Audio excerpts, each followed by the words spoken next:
नमस्कार दोस्तों, welcome to सबेंसे और मैं हूं प्रदीप मिश्रा। दोस्तों आज हम लोग बात करने की कोशिश करेंगे। बहुत ही इंटरेस्टिंग होने वाला है ये वीडियो, बहुत ही नॉलेजेबल होने वाला है ये वीडियो। जरूर आप एंड तक देखें, कोशिश करें औरों तक पहुंचाएं। और अगर हमारे चैनल पर आप नए हैं तो सबसे पहले इस चैनल को सब्सक्राइब करके बेल आइकॉन दबा दें ताकि आप भूल ना जाए पूरा वीडियो देखने में। ये बहुत ही इंपॉर्टेंट वीडियो है। जितने भी हमने आज तक वीडियो बनाए हैं ये डेफिनेटली उसमें से एक वीडियो ऐसा है जो बहुत ही ज़्यादा आपके काम आने वाला है। दोस्तों हम लोग बात करने वाले हैं फाइनेंशियल प्लानिंग की।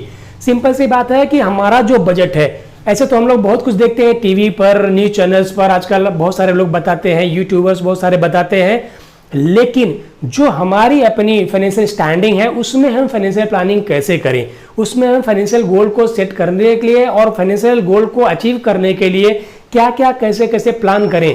बहुत बार ऐसा होता है कि जो कुछ बताया जाता है वो हमारे बजट में तो होता ही नहीं है। कोई भी बताएगा 1 करोड़ की इंश्योरेंस पॉलिसी ले लो, कोई बताएगा 10,000 रुपए मंथली आप म्यूचुअल फंड में इन्वेस्टमेंट करो, लेकिन हमारी कंडीशन ही वैसी नहीं है तो हम कैसे करें। और अगर हमारी कंडीशन नहीं है तो क्या फाइनेंशियल प्लानिंग सिर्फ बड़े लोगों के लिए होती है? क्या फाइनेंशियल प्लानिंग सिर्फ उन लोगों के लिए होती है जिनके पास बहुत सारे पैसे हैं? ऐसा सब बहुत सारे क्वेश्चंस आते हैं। तो दोस्तों ये वीडियो आप देखिए, इसमें मैं आपको बताने वाला हूं ब्रीफ में जो भी मुझे नॉलेज है उसके हिसाब से मैं आपको गाइड करने की पूरी कोशिश करूंगा कि आप अपनी फाइनेंशियल प्लानिंग अपने हिसाब से कैसे कर सकते हैं। किसी भी फाइनेंशियल गोल को अचीव करने के लिए सबसे जो जरूरी चीज होती है वो होता है इनकम, जो आपके फाइनेंशियल प्लानिंग का सबसे बड़ा पार्ट होता है। अगर आपका इनकम है तो आप किसी भी फाइनेंशियल गोल को अचीव कर पाएंगे। अगर इनकम नहीं है तो किसी भी तरीके से आप कोई फाइनेंशियल गोल अचीव नहीं कर सकते हैं। यानी इनकम होना मस्ट है। लेकिन अगर इनकम और रुक जाए तो इनकम रुकता किस कंडीशन में? अगर इनकम करने वाले व्यक्ति की डेथ हो गई तो इनकम रुक जाता है। अगर इनकम करने वाले व्यक्ति को कोई बीमारी हो गई या बड़ी बीमारी हो गई तो इनकम रुक जाता है। अगर इनकम करने वाले व्यक्ति का कोई ऐसा एक्सीडेंट हो गया कि टेम्परेरीली बहुत दिनों तक बेड रेस्ट पे रहा तो इनकम रुकने के चांसेस हो सकते हैं। ये बहुत सारे जो बेसिक कारण है, ये कारण हो सकते हैं। इन कारणों से किसी व्यक्ति का इनकम रुक सकता है। तो सबसे पहले हमको ये प्लान करना चाहिए कि हमारे इनकम का प्रोटेक्शन कैसे हो। इनकम का प्रोटेक्शन का सीधा सीधा मतलब ये है कि ये तीनों सिचुएशन अगर आ जाती है हमारी फैमिली में, उस पर्सन के लिए जो अर्निंग पर्सन है, तो इसका इंपैक्ट उस फैमिली पर ना पड़े, इसके लिए क्या प्लानिंग करनी चाहिए। दोस्तों अगर डेथ का हमको रिस्क लगता है, ये सबको होता है, जो आया है वो जाएगा, जिसका जन्म हुआ उसका डेथ होने वाला है, ये फिक्स्ड होता है, सिर्फ किसका कब होगा ये पता नहीं होता है। तो डेथ को लेके हमको जरूर प्लानिंग करनी चाहिए। इसके लिए आप क्या कर सकते हैं, अगर कम पैसे में आपको इंश्योरेंस चाहिए, आप सिंपल सा एक काम कीजिए कि टर्म इंश्योरेंस पॉलिसी ले लीजिए आपके कंडीशन के हिसाब से। अगर आपकी कंडीशन ऐसी नहीं है कि बहुत ज्यादा पैसे डाल सकते हैं तो कम पैसे में ज्यादा कवर के लिए आप टर्म इंश्योरेंस पॉलिसी जरूर लें। सबसे पहले आपकी फैमिली को सिक्योर करें फाइनेंशियली आप टर्म इंश्योरेंस लेकर। ऐसे होता है कि अगर कोई पॉलिसी होल्डर कल को नहीं रहे तो उनका इनकम तो प्रोटेक्ट हो गया, उनकी फैमिली को इतना पैसा तो मिल जाएगा कि उनका खर्चा चलता रहे जो आप चला रहे थे। इसके लिए आप टर्म इंश्योरेंस पॉलिसी जरूर लें। अब दूसरी कंडीशन आती है कि अगर हेल्थ रिलेटेड कोई बड़ा इशू आ गया तो क्या करेंगे। एक तो ऐसे ही प्लानिंग हमने किया था, उसको अचीव करने की धीरे धीरे कोशिश कर रहे हैं, लेकिन हेल्थ रिलेटेड कोई बड़ा इशू आ गया तो क्या करना पड़ेगा। आपके पास एक हेल्थ इंश्योरेंस होना बहुत जरूरी है। अब बड़ा सम एश्योर्ड का हेल्थ इंश्योरेंस होना चाहिए, लेकिन बहुत बार लोगों के पास इतने बजट नहीं होते हैं, तो उसमें भी ऑप्शन बहुत सारे हैं। अगर आपको ये सारी जानकारियां चाहिए तो हमारे नंबर पे आप कांटेक्ट कीजिए, हमारी टीम आपसे कांटेक्ट करके सारी जानकारी देगी। जानकारी लेने में तो पैसा नहीं लगता है, हम उसके लिए कुछ चार्ज भी आपसे नहीं करते हैं, तो जानकारी तो आप ले ही सकते हैं। या फिर आप गूगल कर लीजिए, कहीं से भी बहुत सारे ऑप्शन है, कहीं से भी आप सर्च कर लीजिए, बहुत सारे ऑप्शंस मिल जाते हैं। बहुत ज्यादा पैसा नहीं है तो आप एक छोटे अमाउंट वाला, छोटे सम एश्योर्ड वाला हेल्थ इंश्योरेंस पॉलिसी ले लीजिए 3 लाख 5 लाख रुपए का, उस पर आप टॉपअप कर लीजिए। जैसे मैंने आपको बताया ना कि टर्म इंश्योरेंस बहुत कम पैसे में बहुत बड़ा कवरेज का मिल जाता है, वैसे ही हेल्थ इंश्योरेंस में टॉपअप पॉलिसी बहुत बड़े कवरेज की बहुत छोटे से प्रीमियम में मिल जाती है, तो आप वैसे भी कर सकते हैं। यानी आपका एक टर्म इंश्योरेंस हो गया, आपका इनकम सिक्योर हो गया, आपका एक हेल्थ इंश्योरेंस पॉलिसी हो गई विथ टॉपअप बहुत कम पैसे में, तो आपका हेल्थ इंश्योरेंस का भी काम हो गया। यानी हेल्थ रिलेटेड कोई इशू आता है तो फाइनेंशियली कोई प्रेशर नहीं आएगा, कोई बर्डन नहीं आएगा फैमिली पे, दोनों सिक्योर हो गया। जो तीसरी कंडीशन आती है दोस्तों वो ये कि अगर एक्सीडेंटली कुछ ऐसा हो जाता है कि वो पर्सन जो अर्निंग पर्सन है बेड रेस्ट पे लॉन्ग टाइम के लिए चला जाता है, तो फिर उस फैमिली का इनकम रुक जाता है। उस सिचुएशन में क्या करें। बहुत ही इंपॉर्टेंट चीज अवेलेबल है मार्केट में, जिसको हम बोलते हैं personal accident policy. Personal accident policy मतलब अब मार्केट में आप देखेंगे तो 50 लाख रुपए का सम एश्योर्ड की पॉलिसी 5 से 7 हजार रुपए साल के प्रीमियम में अवेलेबल है। लेकिन बहुत सारे लोगों को जानकारी नहीं है और बहुत सारे लोग जानकारी होने के बावजूद भी इस पॉलिसी को नहीं लेते हैं। ये बहुत बड़ी मिस्टेक होती है। आपके फाइनेंशियल प्लानिंग को सबसे ज्यादा अफेक्ट कर सकता है आपका इनकम जो रुक गया हुआ है। अगर आप पर्सनल एक्सीडेंट पॉलिसी लेते हैं तो उसमें कम से कम 60,000 रुपए महीने का रिइंबर्समेंट मिलता है अगर आप 4-6 महीने के लिए बेड रेस्ट पे चले गए बिकॉज ऑफ एनी एक्सीडेंट। तो ये सबसे ज्यादा जरूरी चीज होती है। आप साल का पे कितना करते हैं? 5 से 7,000 रुपए, लेकिन अगर कोई रिस्क होती है तो 50 लाख रुपए का रिस्क कवर करता है पर्सनल एक्सीडेंट आपकी फैमिली का। तो आप सोचिए कितनी बड़ी गलती कर रहे हैं अगर आपके पोर्टफोलियो में पर्सनल एक्सीडेंट पॉलिसी नहीं है तो दोस्तों ये 3 चीजें हो गई जो आपके इनकम को किसी भी तरीके से प्रोटेक्ट करेगी, आपकी फैमिली को किसी भी तरीके से प्रोटेक्ट करेगी अगर कोई इमरजेंसी आ गई, कोई रिस्क आ गया तो। यानी एक लाइफ इंश्योरेंस, एक हेल्थ इंश्योरेंस विद टॉपअप और एक पर्सनल एक्सीडेंट पॉलिसी, ये होना ही चाहिए।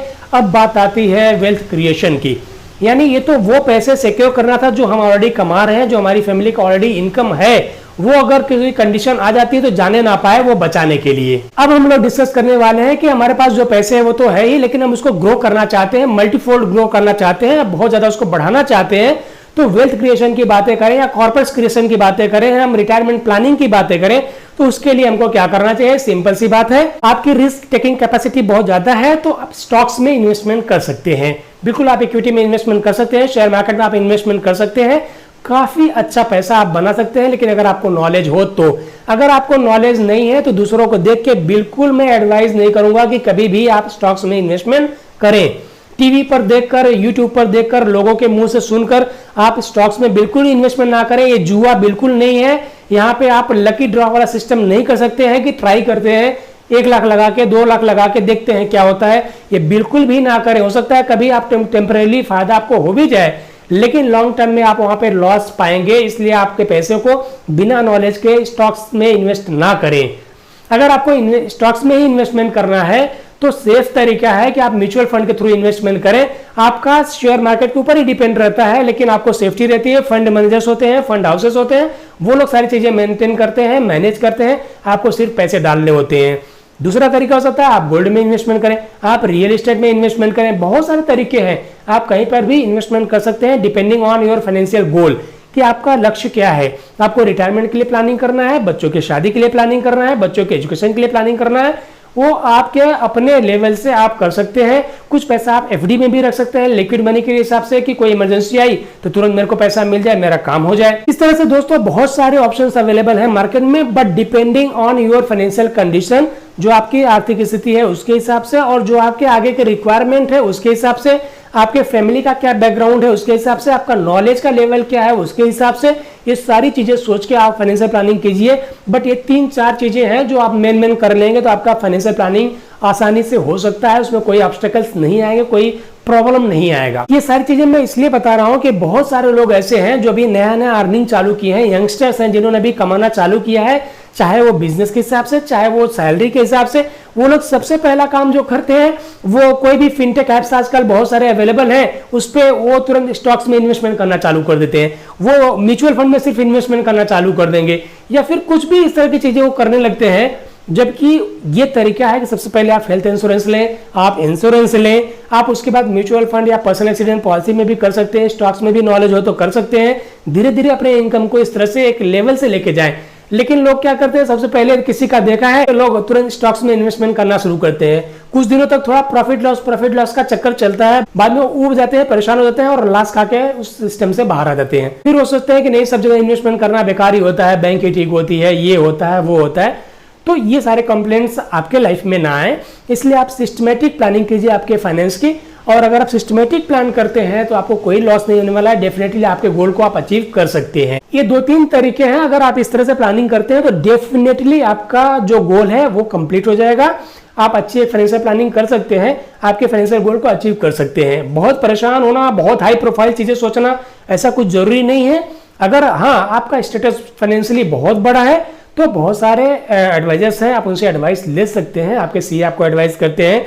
अगर हमारी सर्विसेज आपको चाहिए तो हमारे इस नंबर पे आप कांटेक्ट कीजिए, हमारी टीम आपको कांटेक्ट करेगी और आपकी फाइनेंशियल प्लानिंग करके देगी। डेफिनेटली ये सारी कुछ चीजें की जा सकती हैं, लेकिन अगर आपको एक लिमिटेड अमाउंट ऑफ मनी में सब कुछ प्लान करना है तो आप इस तरह से चीजें प्लान कर सकते हैं। दोस्तों बहुत इंपॉर्टेंट चीज होती है फाइनेंशियल प्लानिंग, इसलिए मैंने इस वीडियो में चाहा आप तक ये जानकारी पहुंचाई जाए ताकि आप आपके फाइनेंस को मैनेज कर सके, आपको कोई प्रॉब्लम ना हो और कोई गड़बड़ी आप आपके फाइनेंस को मैनेज करने में ना करें। इस वीडियो में जो जानकारी मिल रही है आपको लग रहा है काम का है, तो आपके रिलेटिव्स, आपके फ्रेंड्स, आपके सर्कल में जो भी लोग हैं उन तक पहुंचाने की कोशिश करें इसको शेयर करके। अगर आप हमारे चैनल पर पहली बार आए हैं तो सब्सक्राइब करके बेल आइकन जरूर दबाएं ताकि वीडियोस के नोटिफिकेशंस भी आपको मिलते रहें। आज के इस वीडियो में बस इतना ही, जल्दी हम आपसे दूसरे वीडियो मिलेंगे, तब तक के लिए थैंक यू सो मच, बहुत बहुत धन्यवाद।